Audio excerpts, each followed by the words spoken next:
What would you do if you weren't afraid? I love thinking about that when I'm thinking about big life decisions. Like, what would I do if I weren't afraid?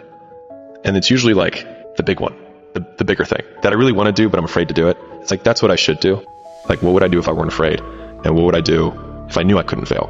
Well, you should be afraid of taking risks and pursuing something meaningful. But you should be more afraid of staying where you are if it's making you miserable. It's like the first thing you want to do is dispense with the idea that you get to have any permanent security outside of your ability to contend and adapt. It's the same issue with children. It's like you're paying a price by sitting there being miserable. And you might say, well, the devil I know is better than the one I don't. It's like, don't be so sure of that. The clock is ticking. Yeah, and if you're miserable in your job now and you change nothing, in 5 years you'll be much more miserable and you'll be a lot older. If you play it safe, you're going to exist. You only get to live when you take risk. Ain't no living in safety. You can't be the man if you don't jump. You can't be top dog unless you fight the other dog. Ain't nobody finna give you the championship. You don't win the title without coming to the fight. You don't win the fight without training. Following your dreams is a lonely, solitary, scary, dangerous pursuit. You can't wait for somebody to think you can do it. And you got to be willing to risk everything to become that seed of what you believe is in there. You got to be fearless. You got to be relentless. Risk used to drive me right up the wall. I used to say, what if this happens? It's called the language of the poor. What if this happens? And on top of that, if this was to happen, look at the fix I'd be in. I better not try. Then I'll tell you what changed my whole life when I finally discovered it's all risky. The minute you were born, it got risky. If you think trying is risky, wait till they hand you the bill for not trying.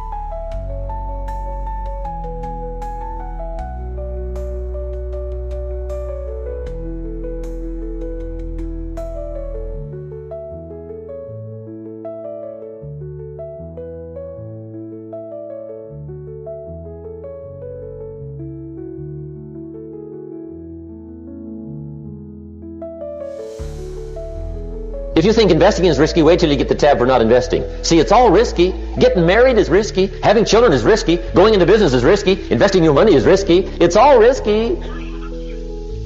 I'll tell you how risky life is. You're not going to get out alive. You need to put yourself in uncomfortable situations and uncomfortable scenarios, okay? If you do easy things, you will have a hard life. If you do hard things, you will have an easy life. Let me say it again. If you do easy things, you will have a hard life. If you do hard things, you will have an easy life. As a man, you have to understand that we as men, we do better in environments where we are uncomfortable, okay? You put pressure on a rock, it turns into a diamond. You gotta let go of that stuff from the past because it just doesn't matter. The only thing that matters is what you choose to be now. The comfort zone is dangerous. When you're comfortable, you are at most danger. The comfort zone is somewhere you should never feel comfortable.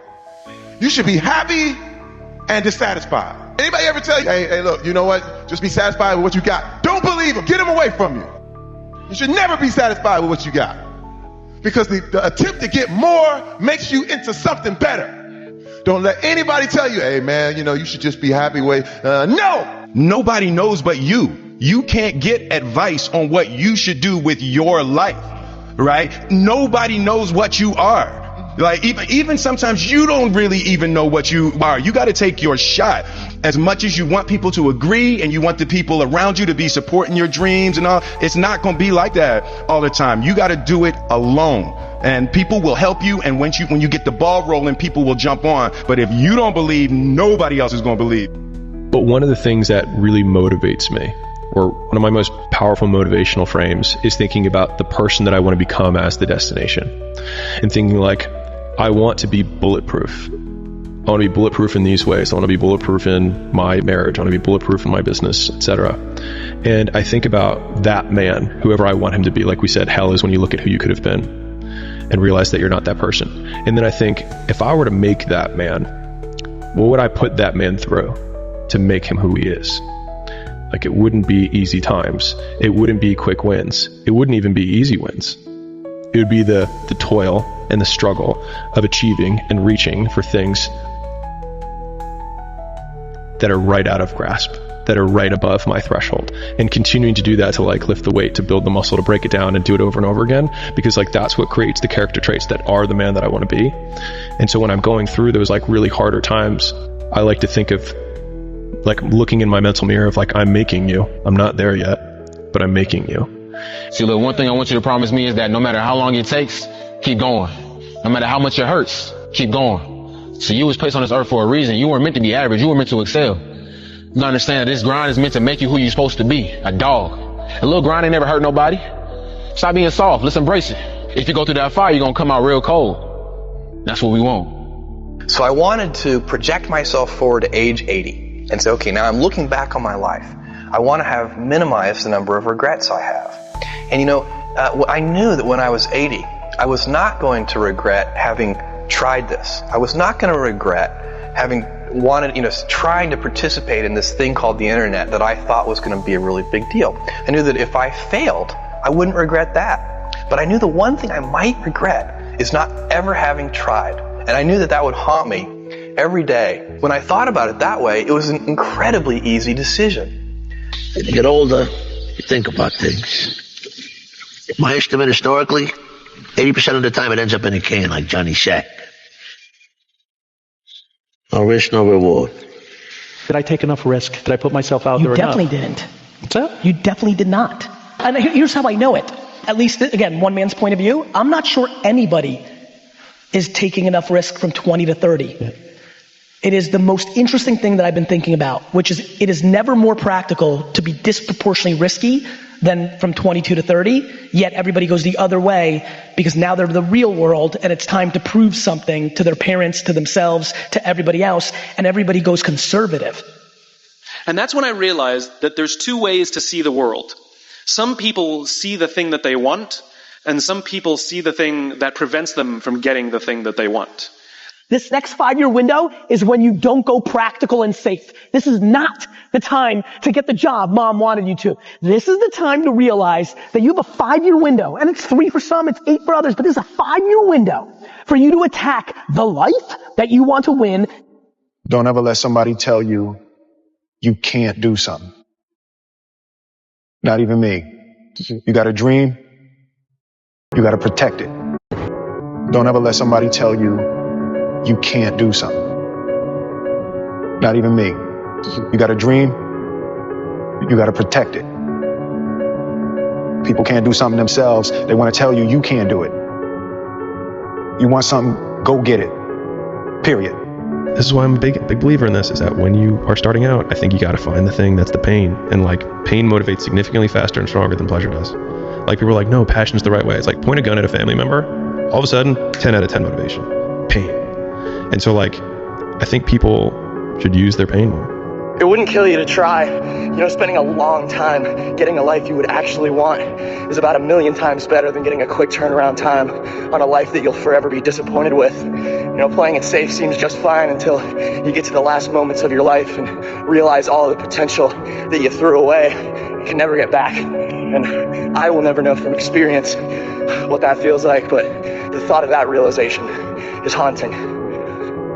What matters is, at some point, you have to identify what you want to do, and you've got to become the best in the world at that, period. Not really good, you've got to be the best in the world. So your thing in life, at something, you've got to become the best in the world at it. And if you're not prepared to go in with that mentality, you're never going to get anywhere. I'm speaking to all of you out there that want to do something unbelievable. So many of us come from these small places in our mind that we're not willing to think outside only what we've seen. Our mind works in such a small compartment. And one thing I was able to do was to dream. And until you're able to really put yourself into that dream, but don't make dreams your master, that's where you truly become what you're destined to become. So you're always trying to come up with reasons that you don't have to do it today. But if you're building the muscle either way. You're either building the muscle that says, I do what I say, I keep the commitments that I make, or you're building the muscle that says, I make excuses, I don't do what I say, I can't be counted on, right? And so when we think about discipline, it's really about like, what promises are you going to keep? And the tricky thing is you're keeping promises to yourself that nobody even knows that you made, right? It's not like, hey, you made this commitment. If I don't write this book by this time, like, I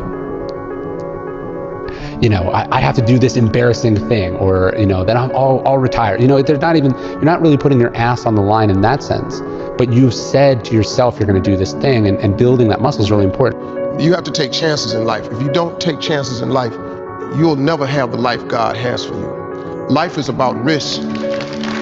If you play it safe in life, you ain't gonna have much of a life. If you play it safe, you won't have much of a life. Life is risk. It take courage to pursue your dream. I just did it. It cost me everything, but eventually, God is very good, man, when he sees you take a leap of faith. He supplies you everything you need. Now, it's gonna cost you something, but most people are not willing to pay what it costs to go after your dream, because you're gonna have to hurt a little bit. So at those times where you're questioning if you have anything left, no, a day from then, a week from then, a month from then, a year from then, you will never remember the discomfort of the pain. You will always remember the pride of the accomplishment. That lives on. That's why pain is temporary. Pride is forever, guys. You give it your all, you get it all. Tenfold. What do you think all success starts with? Well, the fast answer is mindset. Going back to the only belief that matters, you said it. It's the way you act is ultimately all that matters, and the way you act follows what you allow yourself to believe. Or maybe a better way to say it is what you choose to believe. Mm-hmm. So if you choose to believe that your energy and efforts will result in more skill set, then you will actually put energy and effort into getting that, which means you actually will get the skill set. But if you think, well, my talent and intelligence are fixed, so no matter how much I work, I'm never going to get better, right? I can't be a fast pig. Mm-hmm. And if you don't think that putting time and energy into it will yield anything, then you won't put time and energy into it, and you thusly won't get the skills. So, and if you don't have the skills, then you can't do the things other people can do, and so people just get stuck because they don't have the only belief that matters. So they don't put the time and energy. And so that's like where everything starts is, are you putting the time and energy into getting better, yes or no? Everyone thinks you're crazy until it works. And so, I mean, if you think of the outcome as the trump card, then all of the pain and suffering that you lead up to that point, if you're just, I'm trying to think of an appropriate saying, I was going to say balls deep certain, that no matter what, you will die or you will get there, then the likelihood that all of the things that you've done up to that point will then be justified in retrospect is super high. And I actually see that as super compelling, as a thing to latch onto in harder times. Seconds ago, pain, that's just almost like excruciating. Seconds later, it like flows out of you like you pulled a plug on your sink and all the water, all the pressure just goes. It's a greater feeling than what the pain was. I mean, the pain you felt doing that, man, is overridden with pride. And when you pull that plug and all the water goes out and all the pain leaves, because what's left there after all the water leaves is more capable of you. More capable. So don't let the pain rob you of your potential, guys. Don't let what you can't do in the moment interfere with what you know you can do. Meaning, don't let the pain can rob you of your belief of what you can be, because your body hears everything your mind says. And anytime you had any kind of discourse, or you can be subject to the discomfort of the situation, your body remembers that, and your body's just a messenger. About the purity right here, it just delivers whatever this says. And if you start thinking you can't do it, and that pain's like, oh, it feels, I can't do the pain. You think that body's going to tell your brain, the boss of the world, hey man, we can do it? Bullshit. It's like a little bitch your body is. It's just like, okay, we're done then. Your body hears everything your mind says. Don't even give it a chance to think that kind of shit. My father could have been a great comedian, but he didn't believe that was possible for him. And so he made a conservative choice. Instead, he got a safe. The way that you view time matters. When you believe that your time is valuable and you treat job as an accountant, and when my father could have been a great comedian, but he didn't believe that was possible for him. And so he made a conservative choice. Instead, he got a safe job as an accountant. And when I was 12 years old, he was let go from that safe job. And our family had to do whatever we could to survive. I learned many great lessons from my father, not the least of which was that you can fail at what you don't want. So you might as well take a chance on doing what you love. The reason I'm gonna get what I want out of life is because, unlike most, I'm willing to have nothing in the moment. Of course, it feels worlds better to have something right now, but unfortunately what most people really want is not what's available right now. Those people with the best relationships, the best health, the best careers, it's because they were completely unwilling to settle for anything less than that. And you might think I'm overly optimistic because most people don't get those great outcomes, but I'm not most people, and you don't have to be either.